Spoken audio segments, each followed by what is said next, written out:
تو سیدنا فاروق اعظم رضی اللہ تعالیٰ عنہ وہ عظیم انسان ہیں. قرآن کریم میں متعدد مقامات ایسے ہیں جہاں پر فاروق اعظم نے رائے دی، عرش بری سے قرآن بن کر نازل ہوئی.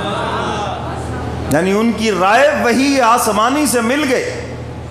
جیسے آج کوئی کہے کہ بادل ہے، بارش ہوگی، اور بارش ہو جائے، اس کا یہ مطلب نہیں کہ اس بندے کے کہنے سے بارش ہوئی، بارش نے تو ہونا تھا، لیکن اس کی جو رائے تھی ہاں وہ مل گئی جو آسمان سے فیصلہ ہونا تھا. اور یہ کوئی ایک آدھی مرتبہ ایسا نہیں ہوا. حضرت شاہ ولی اللہ محدث دہلوی رحمۃ اللہ علیہ لکھتے ہیں تقریباً قرآن کریم میں 22 کے قریب مقامات ایسے ہیں، اس کو بٹھا دو یار، 22 کے قریب مقامات ایسے ہیں تقریباً جہاں فاروق اعظم نے رائے دی، اللہ نے عرش بری سے قرآن بنا کے نازل کر دیا. حضور نماز پڑھانا چاہتے ہیں، نماز جنازہ. رئیس المنافقین عبداللہ ابن ابی، منافقوں کا سردار، اتنا اسلام کو نقصان کفر نے نہیں پہنچایا جتنا منافقوں نے پہنچایا.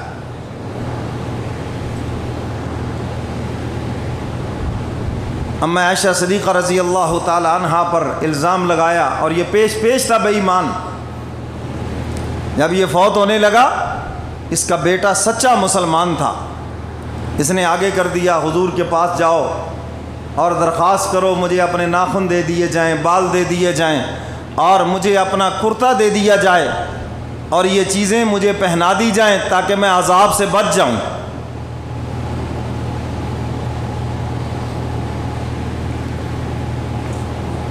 حضور علیہ الصلاۃ والسلام تو رحمت للعالمین ہیں. آپ تو چاہتے ہیں کوئی بھی جہنم میں نہ جائے، اور پھر بیٹا سچا مسلمان ہے جو آپ کے سامنے مطالبہ کر رہا ہے. یہ بھی تو ایک بڑی فنکاری ہوتی ہے نا. اپنا تعلق خراب ہے، بندہ ڈھونڈو اچھے تعلق والا ہے تاکہ اس کا بھی خراب ہو جائے، وہ نہ مانے تو. یہ بھی ایک طریقہ ہے، واردات ہے. اس کو آگے کر دو، جاؤ جی آپ کے بڑے تعلقات ہیں، یہ ہمارا کام ہے، کروا دے. نہ ہو تو وہ اپنی انا کا مسئلہ بنا کے بیٹھ جاتا ہے. حضور علیہ الصلاۃ والسلام نے دل جوئی کے لیے کرتا بھی دے دیا، ناخن بھی دے دیے، بال مبارک بھی دے دیے.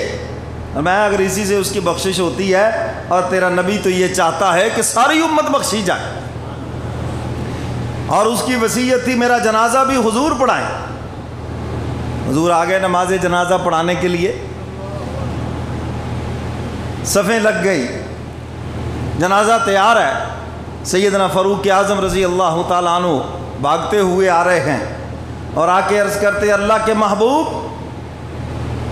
یہ کس کی نماز جنازہ آپ پڑھا رہے ہیں جس نے ہماری ماں کے اوپر زنا کا الزام لگایا؟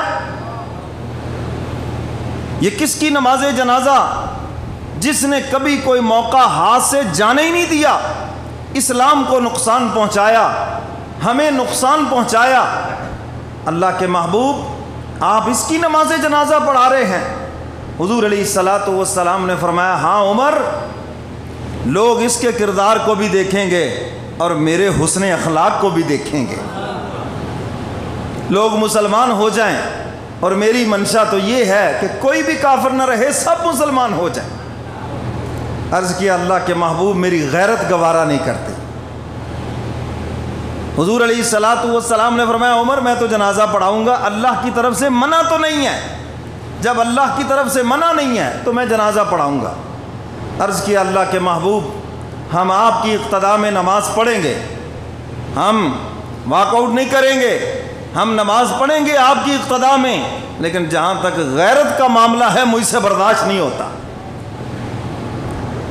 صحابہ فرماتے ہیں حضور جب آگے بڑھے امامت کے لیے، سیدنا فاروق اعظم نے پیچھے سے آپ کا کرتا مبارک پکڑ لیا. یا رسول اللہ دل نہیں چاہتا، میں یہ عجیب منظر ہے. حضور علیہ الصلاۃ والسلام اچھا یہیں سے تو بات واضح ہو گئی نا. عاشق نہیں بول سکتے ہیں، مطلوب تو بول سکتا ہے نا. باقی تو سارے حضور کے عاشق ہیں، اور عاشق کے لیے تو مناسب بھی نہیں ہے بولے.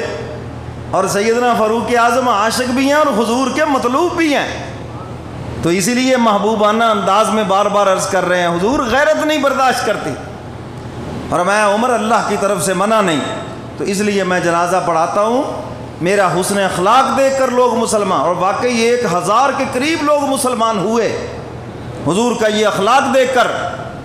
لیکن جب نماز جنازہ پڑھی گئی، ابھی وہیں کھڑے ہیں، جبریل قرآن لے کر آ گئے،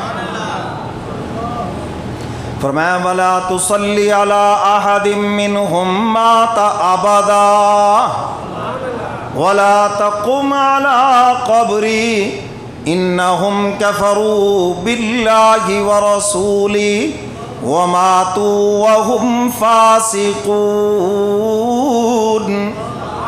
حق تعالیٰ فرماتے ہیں میرے محبوب آئندہ ایسے منافقوں کی نماز جنازہ پڑھانا تو بڑی دور کی بات ہے، ان کی قبر پر بھی کھڑے ہونے کی آپ کو اجازت نہیں ہے۔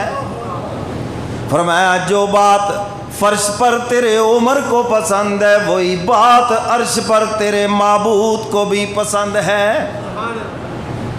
ہمیں بھی وہی بات پسند ہے جو عمر کو پسند ہے۔ اچھا ایک بات یہاں پہ یہ بھی عرض کر دوں، اللہ چاہتے تو پہلے ہی قرآن نازل کر دیتے، یہ بعد میں کیوں نازل کیا؟ پڑھاتا ہی نا، کیوں جی بات ذہن میں آتی ہی نہیں؟ اللہ کے لیے کیا مشکل ہے، قانون تو بننا تھا، جنازہ پڑھنے سے پہلے ہی نازل کر دیتے۔ تو اس میں کیا ہونا تھا، عمر کی بات بڑی ہو جانی تھی، نبی کی بات چھوٹی ہو جانی تھی۔ اللہ فرماتے قانون بعد میں دوں گا، محبوب کو بلندی رکھنا ہے۔ محبوب نے کر دیا، بعد میں اپنا قانون دے دیا کہ آج کے بعد یہ قانون ہے، بس سمجھ گئے ہو بات کہ نہیں؟ تو میرے محترم سامعین، سیدنا فاروق اعظم کی رائے عرش بری سے قرآن بن کر اتری۔ غزوہ بدر کے قیدی آئے، 70 کے قریب مکے کے سردار قیدی بن کر آئے۔ حضور علیہ السلام نے صحابہ سے پوچھا کیا کرنا ہے بھئی؟ سامنے بیٹھے ہیں سیدنا صدیق اکبر رضی اللہ تعالیٰ عنہ، ایسے عاشق صادق ہیں۔ حضور نے مشورہ پوچھا اور وہ حضور کے رخ انور کی طرف دیکھنے لگے، اپنی رائے کوئی نہیں، حضور کی طرف دیکھنے لگے۔ دیکھا کہ حضور تو رحمت للعالمین ہے، حضور تو معاف کرنا چاہتے ہیں، اور حضور کی تو شان ہی یہ ہے کہ وہ معاف کرنا ہی پسند کرتے ہیں۔ عرض کیا اللہ کے محبوب میرا مشورہ یہ ہے کہ ان قیدیوں سے فدیہ لے کر انہیں چھوڑ دیا جائے۔ اب اور صحابہ کا بھی یہی مشورہ ہے۔ سیدنا فاروق اعظم آ گئے، حضور نے فرمایا ہاں بھی عمر، ان قیدیوں کے بارے میں کیا رائے ہے تمہاری؟ یا رسول اللہ صلی اللہ علیہ وسلم میری رائے یہ ہے، پہلے تو بیٹھے نیچے سوچ رہے ہیں اس میں اللہ کی منشا کیا ہے۔ سیدنا فاروق اعظم اللہ کی منشا تلاش کرتے تھے، اللہ کی اس میں کیا منشا ہے؟ سوچا، عرض کرتے ہیں اللہ کے محبوب میری رائے یہ ہے جس کے رشتہ دار آئے ہیں اس کے سپرد کیے جائیں۔ سیدنا علی مرتضیٰ کے رشتہ دار ان کے سپرد کیے جائیں، سیدنا صدیق اکبر کے رشتہ دار ان کے سپرد کیے جائیں، ان کا بیٹا بھی بیچ میں ہے، اور سیدنا عثمان غنی کے رشتہ دار ان کے سپرد کیے جائیں، میرے رشتہ دار میرے سپرد کیے جائیں، اور مکے کے چوک مدینے کے چوک میں کھڑے ہو کر، گلیوں میں کھڑے ہو کر اعلان ان کی گردنیں قلم کی جائیں، اور یہ اعلان کیا جائے جو اللہ اس کے رسول کا دشمن ہے وہ ہمارا کچھ بھی نہیں لگتا۔ سیدنا صدیق اکبر رضی اللہ تعالیٰ عنہ کے بیٹے بدر کی جنگ میں کفر کی طرف سے تھے، بعد میں مسلمان ہوئے۔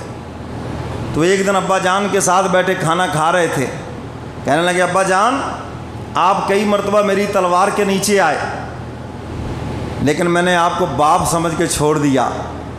سیدنا صدیق اکبر فرماتے ہیں بیٹا تو کفر میں کچا تھا، اے کاش اگر تو میری تلوار کے نیچے آتا میں تجھے بیٹا سمجھ کر نہ چھوڑتا بلکہ حضور کا دشمن سمجھ کے تیرے ٹکڑے کر کے رکھ دیتا۔ سیدنا فاروق اعظم عرض کرتے ہیں سب کی گردنیں اڑائی جائیں، انہیں قتل کیا جائے۔ حضور مسکرانے لگے، عمر یہ کیا رائے ہے، ایک کو تو قتل کرے، ایک کو ابو بکر قتل کرے، ایک کو علی قتل کرے، یہ کیا رائے ہے تمہاری؟ یا رسول اللہ بس میری رائے تو یہی ہے، حضور علیہ الصلوۃ والسلام نے سیدنا صدیق اکبر رضی اللہ تعالیٰ عنہ کی رائے کے اوپر فیصلہ فرما دیا، چونکہ ہم کمزور ہیں اور مسلمان بھی لٹے پھٹے مکہ سے ہجرت کر کے مدینہ آئے ہیں، ان کو بھی ضرورت ہے، تو آپ علیہ الصلوۃ والسلام نے فیصلہ فرما دیا کہ ان سے فدیہ لے کر انہیں چھوڑ دیا جائے۔ جب فدیہ لے لیا گیا، کافر چھوڑ دیے گئے، قرآن نازل ہو گیا۔ سمجھ گئے ہو بات کہ نہیں؟ اب چونکہ میں نے پہلے وضاحت کر دی ہے، دوبارہ وضاحت کی ضرورت نہیں، ورنہ آیت پہلے بھی نازل ہو جاتی۔ فرمایا ما کان لنبی ان یکون لہ اسری حتی یسخن فی الارض تریدون عرض الدنیا واللہ یرید الآخرہ۔ حق تعالیٰ فرماتے ہیں میرے محبوب، ہمیں یہ آپ کا فیصلہ کچھ موضوع نظر نہیں آیا، اسلام کے یہ ازلی دشمن اگر قیدی بن کر آئے ہیں تو انہیں فدیہ لے کر چھوڑنا نہیں چاہیے تھا، بلکہ جیسے فرش کے اوپر عمر رائے دے رہا تھا ان کی گردنیں اڑائی جائیں، کیونکہ انہوں نے اسلام کی بچیوں کو یتیم بنایا ہے، بچیوں کے سروں سے چادریں نوچی ہیں، انہوں نے بچوں کو یتیم بنایا ہے۔ آج اگر یہ جنگی قیدی بن کر آئے ہیں تو ان کے خون سے دھرتی کا سینہ رنگین ہونا چاہیے تھا، اور تیرے رب کا فیصلہ بھی وہی ہے۔ اللہ اکبر، تیرے رب کا حکم بھی وہی ہے آئندہ کے لیے، فقاتلوا ائمۃ الکفر، اگر کفر کے سردار قید ہو کر آ جائیں تو ان کو قتل ہی کرنا چاہیے۔ جو رائے فرش کے اوپر عمر کی ہے وہی رائے عرش کے اوپر تیرے رب کی بھی ہے۔ حضور فرماتے ہیں اگر آج اللہ کا عذاب آ جاتا تو عمر کے سوا کوئی بھی نہ بچتا، چونکہ ہم نے مشورہ کر لیا، اور اللہ کا یہ حکم ہے جب تم مشورہ کر کے فیصلہ کرو تو میں اس میں خیر ڈال دیتا ہوں۔ تو فرمایا مشورے کی وجہ سے اب اس میں خیر پڑ گئی، تو اس لیے ہمیں بھی حکم ہے کہ جب بھی کوئی کام کرو تو مشورہ کرو۔ کیا کرو بھائی؟ اور مشورہ کرو جو اس لائن کا آدمی ہو، جو اس لائن سے گزرا ہو۔ اب دیکھو نا، شادی کا مشورہ کرنا ہے تو چھڑے سے نہ کریں، کسی شادی شدہ سے کریں۔ کیوں جی؟ وہی بتائے گا نا بھی اس بلا کو کیسے سنبھالنا ہے۔ کیوں جی؟ اب جو اس میدان سے گزرا ہی نہیں تو وہ کیا مشورہ دے گا آپ کو؟ دے گا کوئی مشورہ؟ اور لوگ ایسے عجیب ہیں، مشورہ ان سے لیتے ہیں جو اس لائن کے ہے ہی نہیں۔ کام کپڑے کا کرنا ہے اور مشورہ موچی سے لے رہے ہیں بیٹھے۔